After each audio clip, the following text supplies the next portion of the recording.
Well, good morning, good afternoon, good evening, wherever you are in the world. We are excited that you've joined us for Co-working Live here with Red Worldwide. And today is Saturday, and this is our Smarter Start Boot Camp.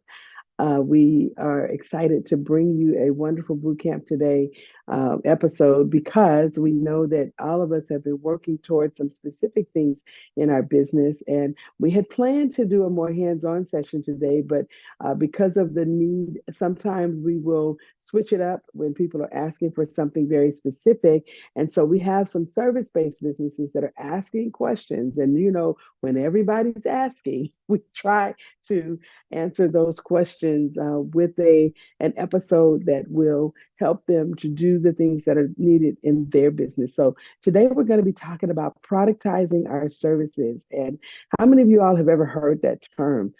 Productize. Well, I know that if you've heard it, I want you to put your thumb up or, let us know that is something that you've heard of before. But if not, you're in for a ride, okay? Because there's information that we're going to share today that we believe will help you to not only do business better, but to think about your business from a different perspective. If you are a service-based businesses and business, there are many people that are service-based businesses, and because of that, they have a real difficult time with the concepts of productizing their services. And so we are, really um, understanding that it's so important for people to learn certain concepts when they are in business so that they have better ways of doing business, better ways of increasing their growth potential. And productization is something that is not a new concept. It's something that has been brought to us. Many of us are aware of it, through the value builder system. And so if you have ever been a part of some of our previous uh, Q4 Summit, our Q1 Summit, our previous events, we're always talking about Value Builder because we are certified Value Builder business advisors here over at Red, and we provide everything through that lens. We look at our businesses through the lens of value, not just what value we provide to others, but what is the value of our company? Will our company be around to service people for the longevity? Do we have dependency issues that we need to fix so that we're not in a position where our company is not able to serve people effectively because everything is dependent on a key employee or a key customer, or for that matter, a key supplier. Are we in the owner's trap? These are all kinds of questions that we answer, and we answer them by helping people to, really look at their business from the 8 drivers of business value and helping them to pull out, some very good tools that they can use to make their companies more valuable in a sale, or even if they're going to pass it down one day to the next level of managers or their children, they still need to have a valuable business. And when you see your business as an asset, you want to increase the value. You want to improve in areas that you can to help get that value out of your company that you deserve and desire. And so today we're talking to service based industry people and people who are maybe in a retail or in some other industry. This is also good for you because you need to understand this concept,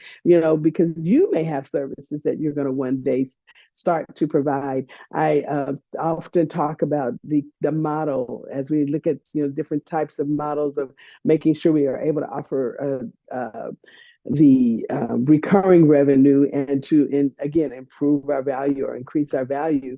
We look at these different kinds of industry models. And one of the ones that we have done case studies on, and we talked about it frequently, is the alarm company, ADT. We've talked about how they started off, selling a product. And that product was an alarm system. However, they made their company tremendously valuable when they added alarm monitoring the service, because now that meant that they could get a service fee every single month. And it turned their reoccurring revenue into recurring revenue, because people who were acquiring the alarm systems needed someone to provide the monitoring. And that became a much more valuable thought process for many people who were in that industry. And so when we look at the concept of a service, we want to be thinking about it from the standpoint of, what do I have that I can provide to people that will make sense across the board? And so here we see the the provider's dilemma. And I want to, bring this out because I think it's so, so important for people to understand that services are provided by people. And when we are looking at a person who is in the service provider's dilemma, what this is that, people, humans, vary in their experiences, and customers want the best. Therefore, many people who are in service-based businesses have customers who want them. And sometimes they want only them. And that becomes a real conundrum for, someone who is, they only have one of them providing services, or is a very small team, especially. And because customers demand you, they look at your experience, they look at your LinkedIn profile, they're looking, in my case, in my office, I have a lot of my receipts or my certificates on the wall behind me while I'm coaching or while I'm working with clients. And so they're looking at all that, and they look you up. They see you on Instagram. They see you on Facebook. They're trying to fact check you to make sure that who you say you are is who you are. And when they do this, this leads them to expecting your attention. They don't necessarily want, the other person in the office, okay? Or the other couple of people in the office. They want you. And so for that reason, when you're thinking about it, when people are doing all of this checking, it really does elongate a sale. I mean, it takes time for them to figure out if you're real, to check and see if you have a website, look at what's on your website. And then based on what they see there, they go and try to find out if they can verify or qualify or certify, that you are going to do what you said you're going to do. And again, they're human, and because the quality, varies, and a lot of time they have this concept that the service is tied to, it's something that's being delivered by a person, and if it weren't, it would be a product, right? Okay. And so the person delivering the service gets evaluated. And when they get evaluated, many times it creates, a problem for the company, because there's a cap on paying for time. In someone's mind, they already have, what it is that your time should be worth already in their mind based on what somebody else's time is worth. They're looking around and seeing all these other companies and saying, well, in these companies, this only costs this amount, and over here it costs more. So it's hard to charge what you're worth, because there's a cap on what somebody might pay for someone's time. We have a visual, in our mind based on what we see, from other companies. Okay. And so when we see this, it's like, well, I'm going to pay this tax person this amount because it only costs $59 over here at this place. It really is an interesting conundrum. And we have this visceral negative reaction when someone orally describes what they charge per hour. It's often that thing that's in a person, not because of the fact that they feel like you're not qualified, but it's designed, the system, the industry, the society that we live in, they really do help people to get this kind of thought process based on what service-based businesses do, across the board. And so when someone writes, it can be less egregious, but at the end of the day, they're really still looking at, what it is that you do for your time. And then what ends up happening is when they do um, hire you, sometimes the customers feel nickel and dimed when they have to pay for the different add-ons, or if it's something where they asked for something else that was not in the original uh, package per se, and you give them the uh, price point or your price sheet, it becomes a real issue sometimes, because they feel like having to pay for every little thing, or they often feel that they're being taken advantage of, when they have their card out, right? Okay. And then you feel taken advantage of if you don't ask, and they expect, that you're doing certain things. So I want to really have you pay attention to the fact that this is a very negative cash flow cycle, that gets to be in your business. And if you don't do something about it, what ends up happening is that you end up not being able to take advantage of, the hard work that you put in to learn what you know and to be able to provide the service you provide. Services have a negative cash flow cycle, a lot of times. And it's because you typically have to provide the service before you can charge for it, meaning that the faster you grow, the less cash you have. And I'll give you an example: window cleaning or accounting. When you're doing accounting work for someone, the person comes and they ask me for a cash flow statement or their balance sheet. I provide that to them, and then they pay. We sometimes have to chase payments, and that because of the services that we offer in one of our company, people are expecting to get the service before they pay, because of the fact that other places where they go, they don't pay up front. So, we started off in making this a habit, and unfortunately, it does become a negative cash flow cycle, because some people, we chase them 60 days, 90 days, 120 days before they actually pay for the service that has already been provided. So this is it becomes a real big problem if you run your business this way for the long term. You know, versus when you have a product where you have to pay first and then you receive the product. We're socialized to buy products with cash up front, but services, we're socialized to buy them with the service provided and then we pay. And so this is something, that we have to really kind of get past, because if we don't get past it, then what happens is that people, get it in their mind that hourly billing is the way, for service-based business. But hourly billing puts a hard cap on the growth potential.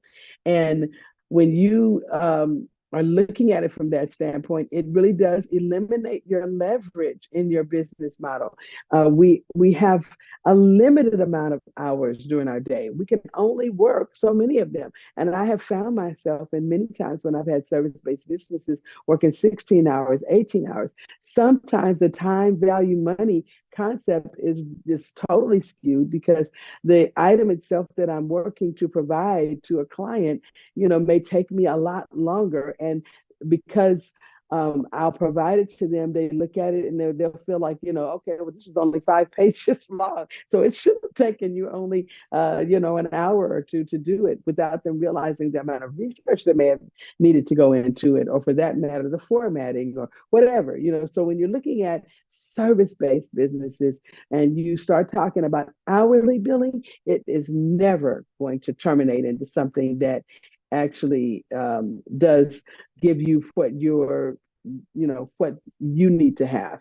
So as we're looking at this, I want you to be thinking about these uh, drill bits here. And let's kind of take a look at this. We're still buying problems that solve a specific problem, right? Products that solve a specific problem. The marketers who are winning today are laser focused on solving a particular problem, an immediate problem.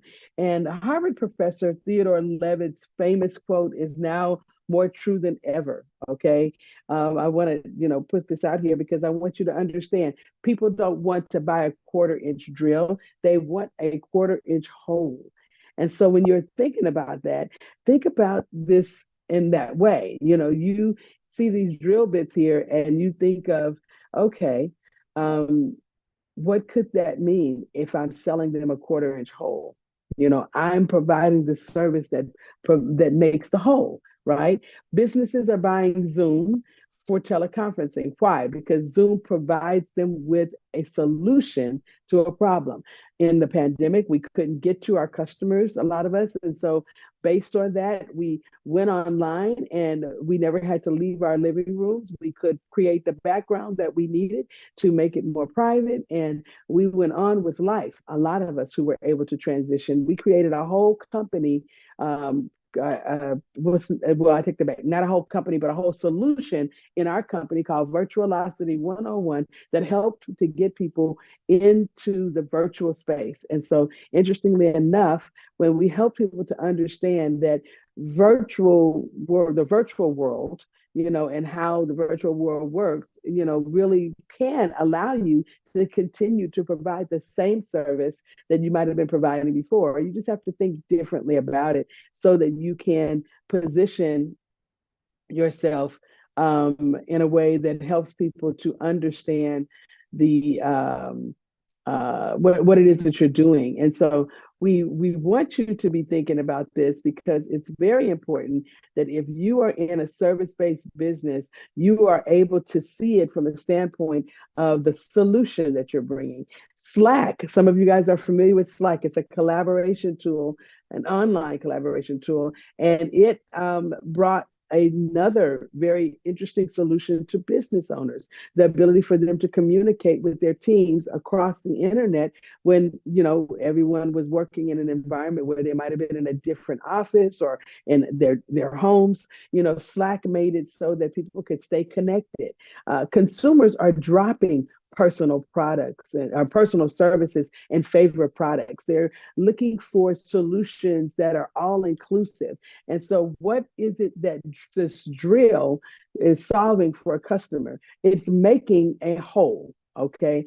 And if you can be there to be the person that's wielding that drill, okay, then you might be able to get the sale, okay, rather than a person going down to Home Depot and buying the set of drill bit and the drill themselves. Okay. And I know that some of you guys might be looking at this from the standpoint that there are many people that are interested in doing the DIY method, but I'm just telling you that because of time, there are few people who are out here saying, you know what, don't want to do that anymore. So let's kind of look at it from this standpoint of, I want you to take a look at this duct cleaning company. And, we're big on case studies over here at Red Worldwide. We love case studies because it helps people to see what really is happening.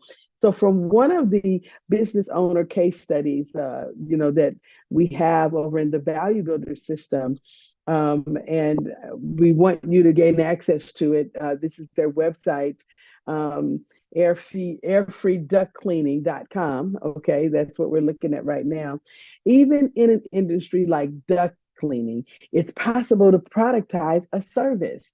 And rather than only providing air duct cleaning, owners, BJ and John, they recognize other needs that were in homes. And so they created product offerings for dryer vent cleaning and laundry room inspections, things that were likely they were already doing, but they turned them into products instead of having people see them as services. Rather than charging them by the hour, they created something very different. So they have their duct cleaning process, right? We clean everything that heats, cools, and distributes air through your home.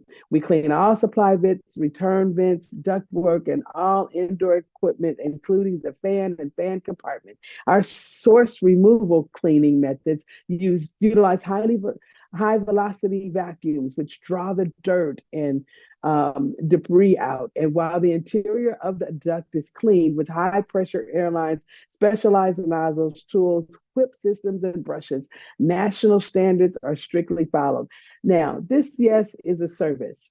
And these are, there I don't know how many hours it takes to do it, but they turned this into a product. So when people order it, there's a price that they pay for the product. They're not paying for the hours, they're paying for the product. Are the hours factored in by the owners? Absolutely, they are. However, the thing is that they're able to sell this better because someone is not nickeling and diming them on hourly pricing. Instead, they're looking at what they get for the value, that what they're paying, the amount of money that they're paying. They look at all of the features and benefits for that particular product. It's like looking at the ingredients list on the back of, some type of a food item, or for that matter, looking at the packaging and seeing what's included when you're ordering something online at Amazon. This really does change things for a service-based business when you're able to productize your services. And instead of having people look at how much time it takes or the person that's providing the service, they're looking at the product itself and what it is that it's going to provide them, the solution it provides to the problem that they have. Okay, and so here we have three of these that are here. And even, when these people were, I'm sure, looking at how they were going to do it, their product offerings and descriptions for each thing were included in their mindset. Taking an hourly billing service to make it look like a thing or a product really moves a person from selling time by the hour and moving them from that, it moves them to selling a thing. Now, I want you to think about that because that is a really important concept, for you to be able to move yourself from selling your time to selling a thing. Okay, well, why would you want to productize your service? So let's talk about that. What would be the importance of doing that? Well, when you productize your service, it's less reliant on you. Okay, anybody can provide it. When you're selling a person the concept of a product and the features and benefits in the product, they don't look at so much the person that's providing it. They look at the benefits and that they're going to get, the solution that it brings. When you go to purchase a particular service and you're able to understand that you're going to get the same quality of service no matter who provides the service at a particular company, it does really change your thought process about what it is that you're buying. Okay, so it's really less reliant on you selling a product versus selling a person. There's no background checks. If they're looking at it, they're looking at your website and they're seeing that it's a person that's providing it, now they want to dig all in. But if they see that this is the service that you provide and that there may be many people in your company that can provide the same service, it makes people more confident about what it is that they're buying. It shortens your sales cycle because when you have a product versus a service, it equals a set of features, right? And sometimes testimonials or endorsements, can help because people can say, hey, I bought this product and this is what I was able to gain from it. Now, sure, sometimes I've had it happen where people will get on online on Google and talk about Patience and Howard are great. I get that a lot because we might have been the person that provided the service. But when they can say everybody at Red Worldwide was so helpful, the service that I purchased was exactly what I needed and it was delivered in a high quality way, that helps people to say, oh, wow, I want to get that same product. Not, oh, wow, I need to, get to Patience, or I need to get to Howard, or I need to get to Javon, or whoever else might be providing the service, or Kevin, or whatever. So, understanding that it's so important for you to be able to shorten the sales cycle, help the people see the set of features, look at the testimonials, and then give them the opportunity to make a decision. The product gets evaluated and not you as a person when you sell the service as a product, okay?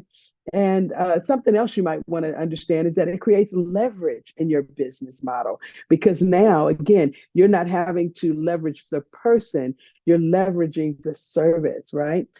It makes clients happy. People hate buying a service with a never-ending time frame, and when you provide them the service in such a way that they understand that it is a service and there might be a process, but they're not buying time, right?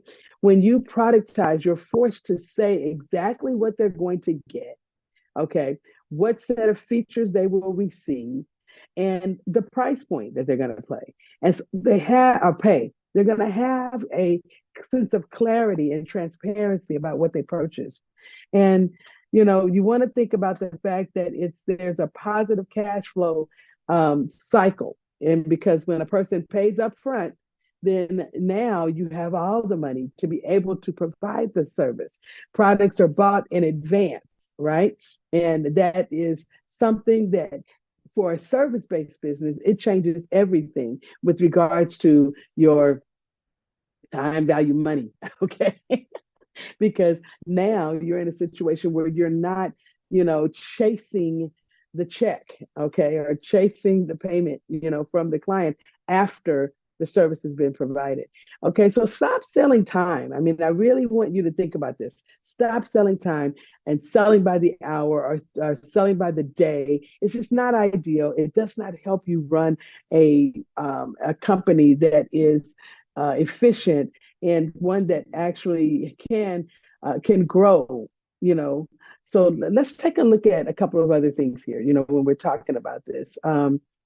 Because it's really important for you to understand that there are some steps that you can take to prioritize this concept of productizing your service. And so, how do you perform, in this way? What is it that you do? How do you transform your service business into a product company?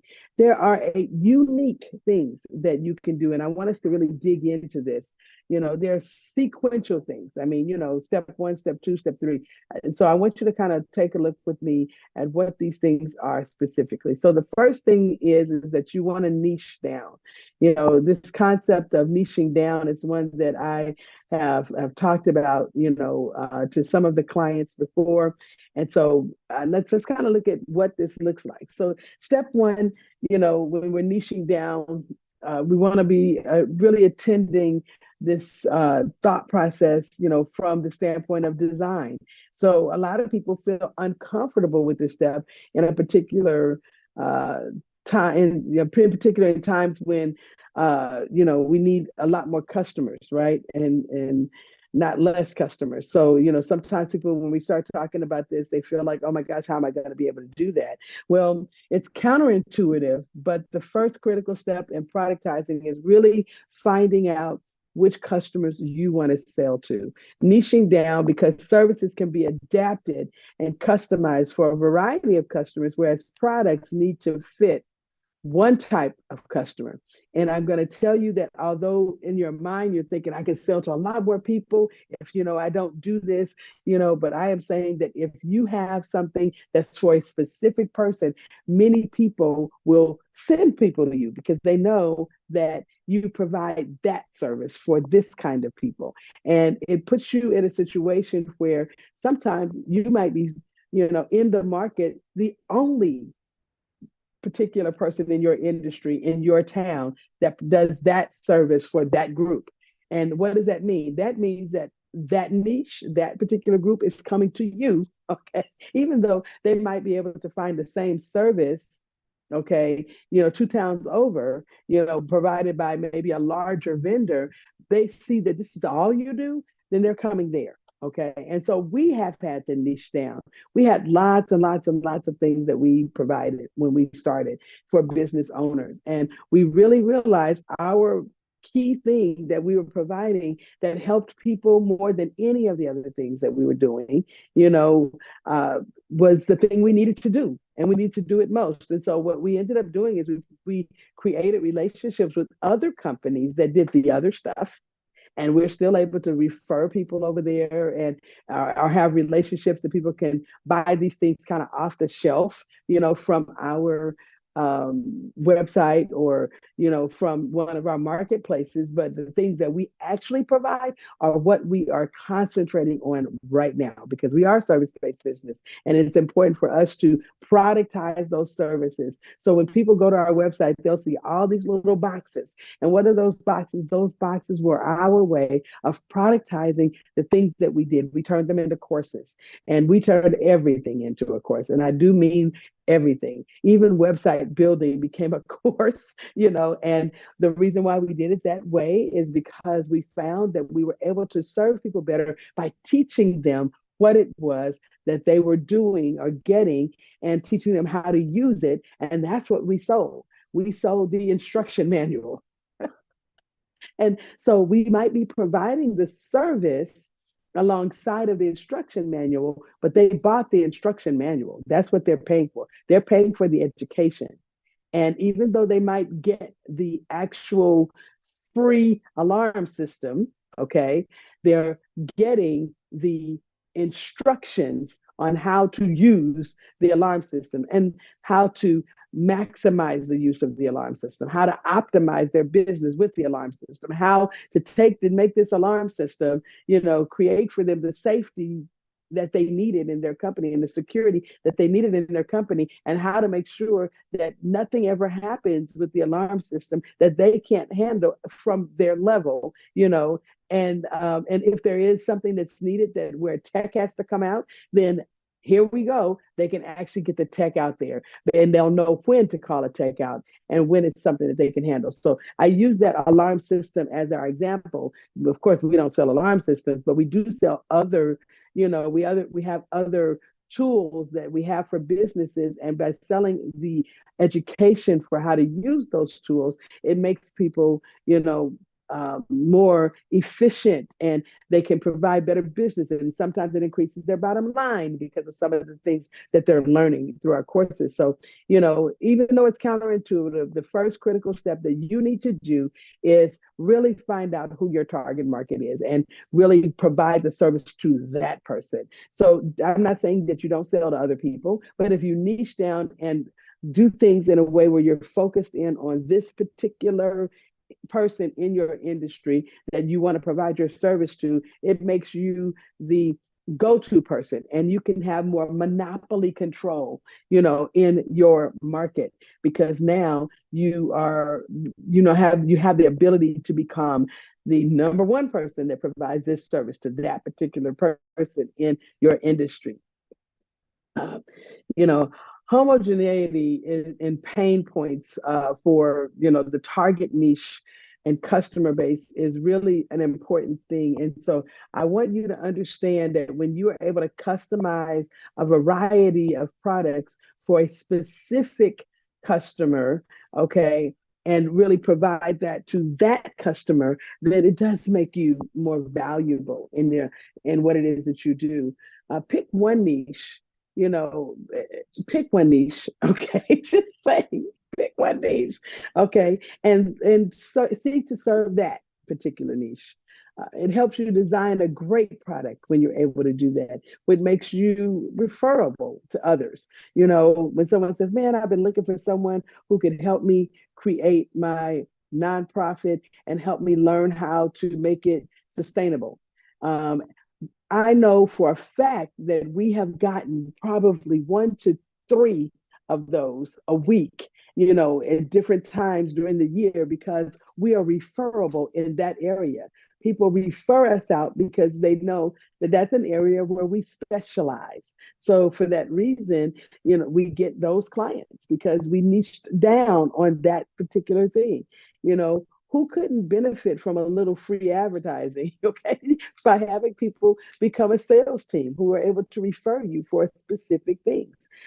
Picking one niche also helps you to efficiently reach your potential customers through things like Facebook groups or Instagram groups, or being able to have these wonderful Instagram stories, TikTok, and Twitter or X, or I guess that's what it's called, LinkedIn. You're able to use these tools, and you can really, bring a lot of attention to yourself when you are in a position where you have niched down. So I just want to share that because it's really important for you to consider. Consider the demographics, the age, the gender, the income of the people that you're wanting to serve. Consider the firmographics, in other words, the company size or industry, if you're doing business to business, right? Consider the life stage of the person that you want to serve. Are they just married? Are they in retirement? Consider the company life stage. Are they a startup? Are they mature if you're serving businesses? Consider the psychographics, right? I love this because, it's something that a lot of people are not thinking about, who it is that I've really been designed to serve. And when you niche down, you can really look at this from a different perspective. This gentleman, Jason Swink, he is a consultant who works with the advertising agencies. He developed a digital agency owner mastermind. Okay. And so who knew there was a thing, but there is a thing. Digital agency elite is not for everyone. That's what he says. The collaborative digital agency elite mastermind is filled with other motivated agency owners that are cool, fun, and willing to share their knowledge and wisdom to help catapult you to the next level. Okay. Request your invite. So this is his sales tool on his landing page, and it's designed to help people understand that he is not trying to have everybody in his mastermind. He has niched down from a marketing agency owner all the way down to digital advertising agency owners. So it's not, he doesn't want every person in his mastermind. He only really is looking for people who run digital agencies, period. And he was able to find a common set of pain points among these group members to bring them all together so they could work together and pay for his mastermind. Now, this is something that you got to be thinking about, because when you set things up in such a way, people will pay when they know that they're going to be the only ones that are going to be a part of that particular group. Okay, so this is really important for you to understand how this works. All right, so step 2, discover your teachable, valuable, and repeatable solution, your TVR. This is very, very important. Okay, you have to be able to have a system that you can teach to other people. Remember how I talked about at the beginning of this, when we were looking at the step 1, that you needed to have, something that was focused on a particular group, but equally as important, you need to be able to have everybody in your team serve that group. So you have to discover what is teachable, valuable, and repeatable in your company's process. You got to niche down more to make sure that you're comfortable, but you got to also identify the services that you're going to provide to that niche, okay, that will really be most important, and to make sure that they see the value, okay, of what it is they've paid for. So that might mean that you have to grab a whiteboard. You see how our guy here has a whiteboard with some post-it notes? You may need to do it this way. Some of you guys have those wonderful smart boards, which are like televisions that you can put things up on the wall. Other times you might have, maybe a whiteboard that you can actually use markers to write on. But you got to create something on a piece of paper, or even if you are using free what is it called, inside of the Mac, we have, and I use it a lot, Freeform, to do the same thing. I put up little, squares and circles and triangles on my Freeform board, to help me understand the list of services that I'm going to offer in this niche that I have niched down to. And then the way that I've become able to do it, if we learn this in Value Builder, by the way, that I score each service, on a scale of 0 to 10, to the degree to which I can teach my employees to offer that service. How valuable is it to my niche, and how frequently have they had a need to purchase it? This helped us to get to some of the things that we're doing now, because some of the other things we were doing weren't things that people were asking as much for. And we had to really pivot in the market where the need was. And in our pivoting to that particular need, I had to learn which particular thing that I'm offering can I teach other people to do. And if it's not something I can teach other people to do, is this something that's essential to my niche? All right. And so if it is, then I need to bring in somebody that can help me, teach the people that are working with me how to provide that service to the people that we're providing it to.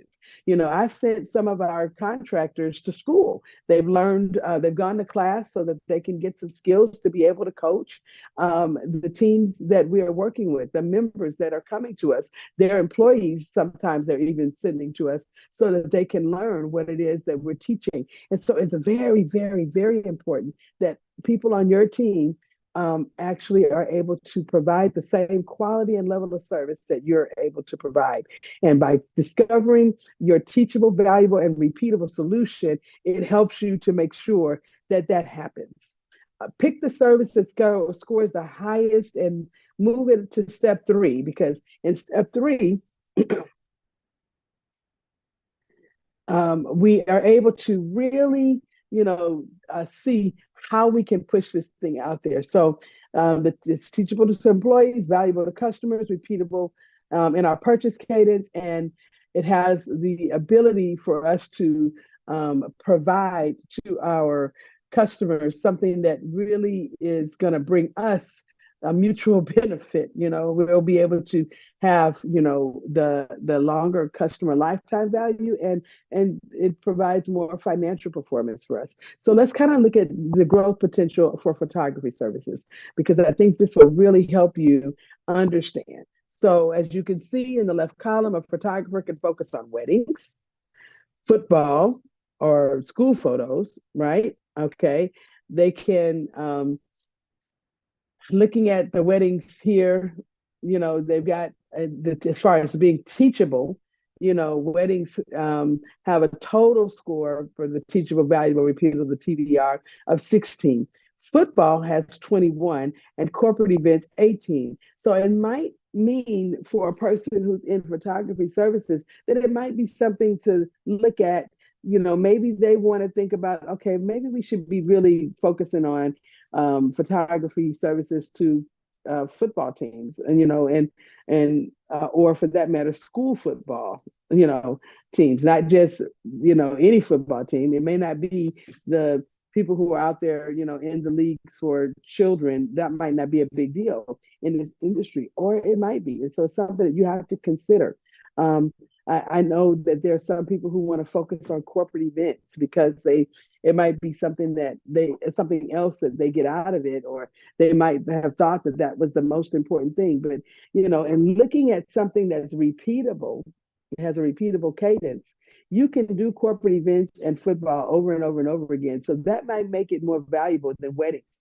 And I know a lot of people who get started in photography, and the first thing they think about is weddings, but they don't think about, again, the repeatable cadence, right? Is this something that's going to bring me value over time by the amount of these that I can do? So, we got to look at how they score on the TVR scale. And when we see that, understanding that it may be something that you want to think about. Now, after we've looked at all 3 of these, when we add school photos, it's it's a no-brainer, because school photos are teachable at 9 on the scale, valuable at 9 on the scale, and repeatable at 9 on the scale. Why is that?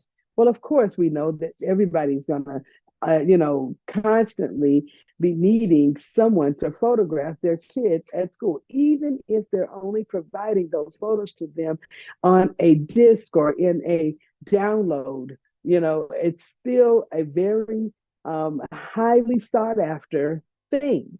And so when you're thinking about this service, the packages, this is one of the most identifiable uh, industries in this model, right? Because I can think about all the times that my kids came home with the option for me to purchase a package. Someone who turned the service of taking a picture into an actual product. They had different size packages and of course, being the parents that we are, we're going to purchase. Why? Because we want to be able to see our kids in this light. We want to be able to recapture the moment of them being this age. So, it's something that you want to be thinking about as you teach young photographers how to shoot, the formulaic school photo. You're thinking about the fact that this will constantly keep me with people that can provide this service at the level I provide it, right? The principal value that you bring to a company, or as I should say, a school, when you have quality photos is always going to make your company more valuable, and I can think of a company right now. If I threw out the name, it's probably going to be the same company across the country in every school that has been providing most of the photographs over years. Why? Because they have a product and not a service that they're selling for time. And people are used to purchasing those packages from them. Principals value the school photography, and they pivoted in the industry. When everything went online, they were already there. They actually said, hey, you can buy, all of the photos, in a download for X, or you can buy 10 of the actual poses in the download, and so it just really made sense. Parents want to purchase the school photography photos every single year because they want to see how their child is growing and what they looked like in fourth grade and what they looked like in fifth grade. And so having these um, services turn into a product is really something that is a very repeatable model, right? And most photographers don't run valuable businesses because they're highly dependent on the owner. And when you think about where you can really extend in a photography business is making sure that everybody knows how to provide the same set of photo type services. In other words, they can run the camera, they can also be support, they may also be able to edit the pictures, and so having it such that everybody in your company can do everything could help you a lot if you are trying to run a company that can serve the niche but serve more of the niche. And so there's a wonderful company for you to take a look at, www.schoolphotographs.co.uk. And this is the school photography company, and they have grown into a valuable business producing photos across England. Okay, and so that's a case study that I want you to kind of utilize and go check them out. Again, that's schoolphotographs.co.uk. Okay, check them out because I think it's something that you might learn by taking a look at their model.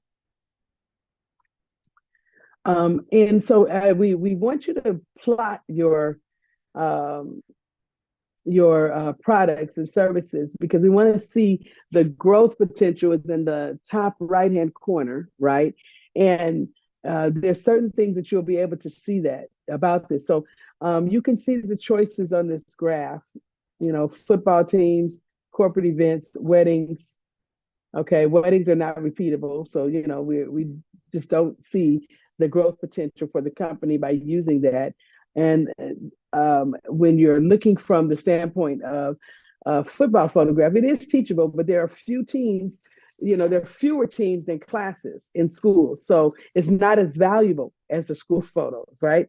Corporate bigwigs will pay good money to look good, but each corporate event is different, so it's not really teachable.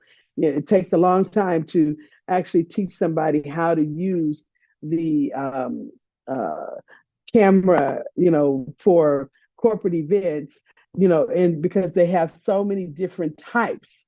And so you don't want to spend too much time there if it's going to be something that you have to teach to a lot of people and you don't have enough of the events to have a training ground. All right, weddings are teachable and valuable, but there's not much repeat business. You know, unless you're really out there, it's really hard for you to be the person that gets that business at the top of the market. Okay. All right. So let's look at step 3. All right. Be clear on your quarter inch hole. And this is very important because a lot of times people, they are not clear on what it is that they provide. And so other people are not clear on it either. So you've got to be able to be clear on the problem that you solve for the niche. We have this aquatic veterinarian services. They provide care for pet fish in California and Nevada. And so they didn't say we charge by the hour. They said we help sick fish, and they made it clear, right? Um, uh, Podreacher, offers, content, you know, creation for marketers who want to squeeze more content out of podcasts. Air-free duck cleaning. This is a wonderful thing. Back to the air-free duct cleaning. They offer services for owners who care about the air quality of their home. So, they've branded it. They've, their services in such a way that people understand what they do. With a service, you're typically hiring a person, but with a product, you're selling a thing. So you got to have the brand, support what it is that you're doing. The logo and the branding looks identical, every single time. People will be able to recognize you. They are not looking for you and not able to understand what you are or what you do, because you have so many different ways of showing yourself in the industry. Productizing your services means that you're going from personal branding to a product brand. So, people have, reputations, products have brands. And this is really important for you to think about, okay? Normally, the UI and UX services typically charge by the hour or time. You see this $75 an hour, $85 an hour. But Jane Portman is a user experience consultant, and they niche down, her company niche down to focusing on owners of small software as a service businesses, SaaS. You might have heard that term before. And so basically, she developed the UI audit, the user interface audit, a product which packages her user experience consulting in a way that people are able to see what it is that they will be able to get, as a thing and not as a service. And so you see, how she's, shows this packaging here so that people understand the brand more than they do, the person behind the brand. Okay. Here's another one that I want you to pay attention to. The step 5: list your ingredients. Remember how I talked about when you look on the back of a package, you see ingredients, the ingredients list? Well, interestingly enough, over here, when we're looking at Spiffy Wash and Detail, they have their ingredients, what it is that they're offering for the $59 to $69 service. It's the Spiffy Car Wash, right? Excellent starting point for drivers who need that car refreshed from the inside out, exterior and interior. Okay. Then the Spiffy and Shine. That's another $89 or $109 service. Okay. Spiffy Car Wash plus hand polished car wash, wax. Okay. And so you look at these particular ingredients that are in the actual product that they have, and you see the importance of, the value being shown. So understanding that people need to be able to see what it is that you are offering them. Even though they're essentially just selling a service here, they've made it appear to be a product, and they list their ingredients in each of their offerings. Let's look here, data stories, another one. It's a data analytics company. Most data consulting companies charge by the project hour or day, but this particular company, they took the service and made it look like a thing. They listed each feature within the product, which is an important component, and making a service look like a feature. And so here, people get excited because they can see all of the value that they get.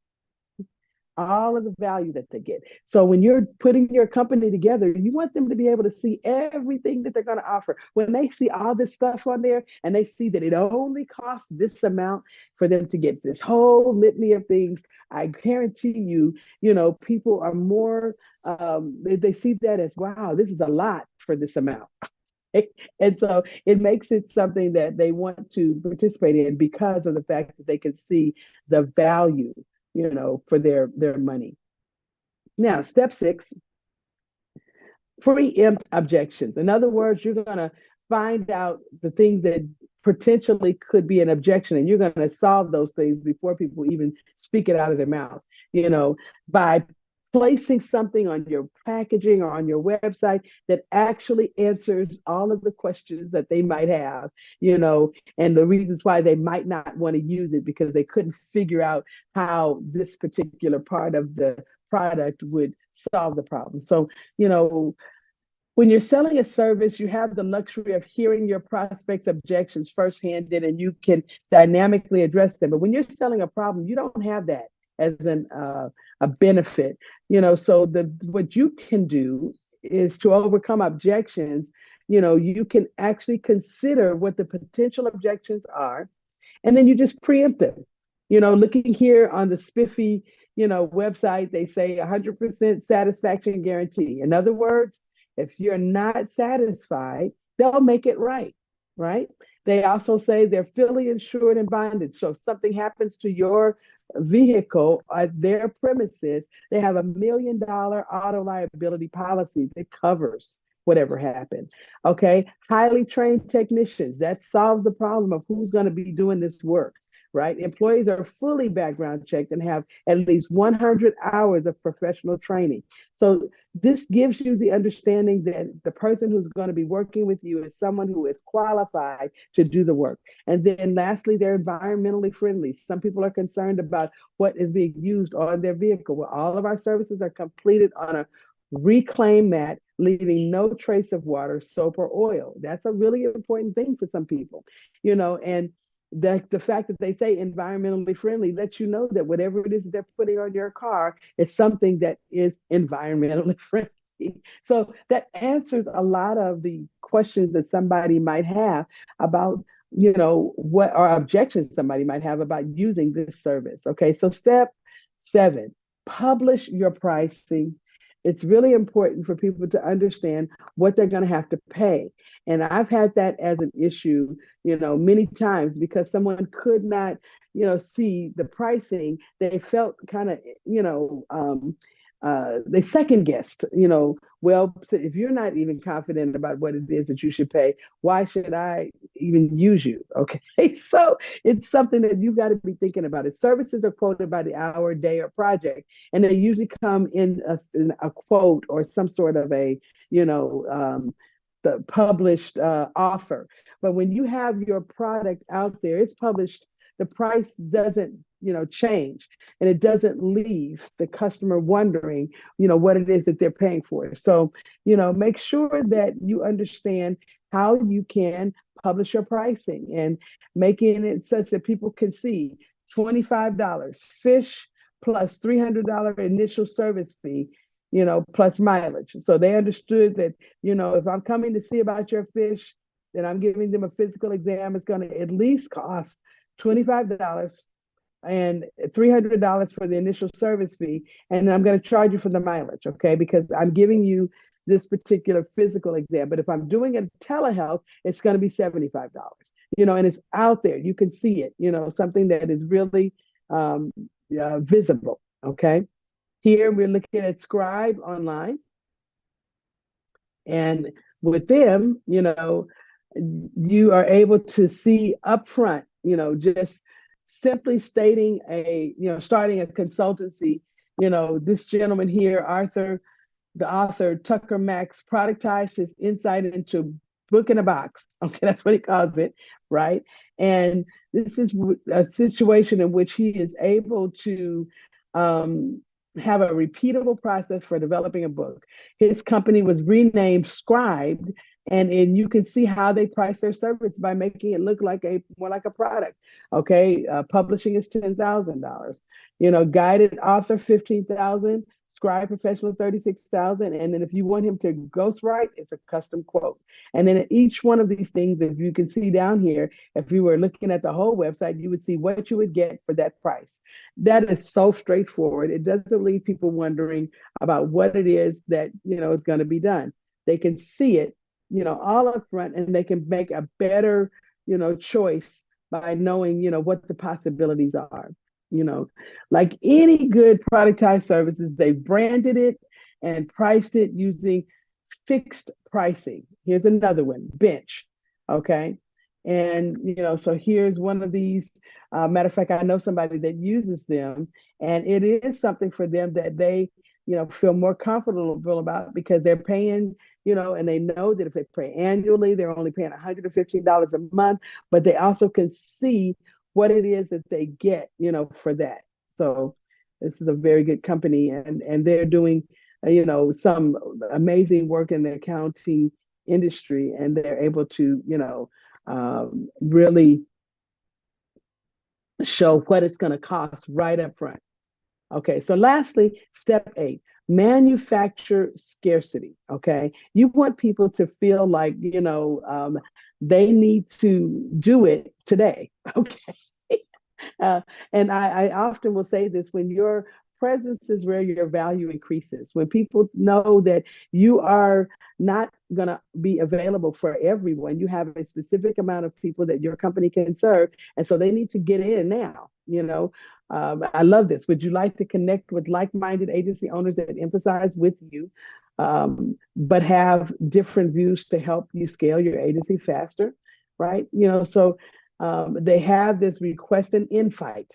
They don't have a, get it today. No, in order for you to do this, you're going to have to be invited. This is not something where you can, we're going to always be here. We're accepting everybody. We're not accepting everybody. We're only accepting people that are part of our niche. So Jason Swank, again, he uses the invite only approach to his mastermind. And it's desired to make sure people understand that he's rare. And because he's rare, they need to take advantage of him, while they can. Okay. All right. So let's go back and look at, I'll restate the 8 steps for turning your service into a product. I'm sorry, not a problem, a product. You have to niche down. Remember that, because remember, by niching down, you actually are able to provide a service to a specific customer. And in that way, you become the expert in that area, and people will it makes you more referable. People love to be able to use, the expert in this particular thing. You need to discover your teachable, valuable, repeatable solution, your TVR. What is it that you have that you can teach to your employees so that you can provide the service to more people, because you have more people providing the service? It's valuable to your customer, and it's a repeatable, process for you to get paid more, right? Be clear on your quarter-inch hole. What is the thing that you're providing, and to whom, is it most important? Okay, and what are those things that your customer, the solution that your customer is really looking for in that quarter-inch hole? Brand it. Make sure that it's a branded product and not branding you as a person, because again, it makes it more valuable when they can see the product itself and what it offers to them. Okay, list your ingredients. What am I getting for this amount that I'm paying? And I mean, what's the value, the benefit, the features in it? That I'm able to say, I actually really do, ascribe to this because of the fact that I know what it's worth. Preempt your objections. Make sure that you have, answers to those questions posted somewhere, so that they can see it on the product packaging or on your website. The service that you are bringing to them, you're able to answer all of their questions up front, right there in their face before they ask. Okay, and then publish your pricing so that people can understand what they're paying for what it is that they get. And manufacture scarcity. Make sure they understand that, you're not always available to everyone. You only serve a certain key group, and you get to choose, okay? Because you get to know that you're being able to serve them with the excellence based on the fact that they're the right customer for you and you're the right product for them. Well, this has been Patience Rose with Co-working Live with Red Worldwide, and have been on our Smarter Start Bootcamp, and we've been talking about productizing your services today, learning how to turn your service into a product. So I'm hopeful that you've really learned something, and send us some information. I rarely tell people to like and subscribe, but you should like and subscribe because that way you'll know when we're online and teaching things live, and when there's something new, for you to go and learn, in your learning about what it is that you want to do for your company to make it stronger in a smarter start, smarter restart, or hitting the reset button. Thank you again, and we look forward to seeing you on our weekly co-working. And please know that on Smarter Start Bootcamp, we will always be doing something every Saturday to help make your business better.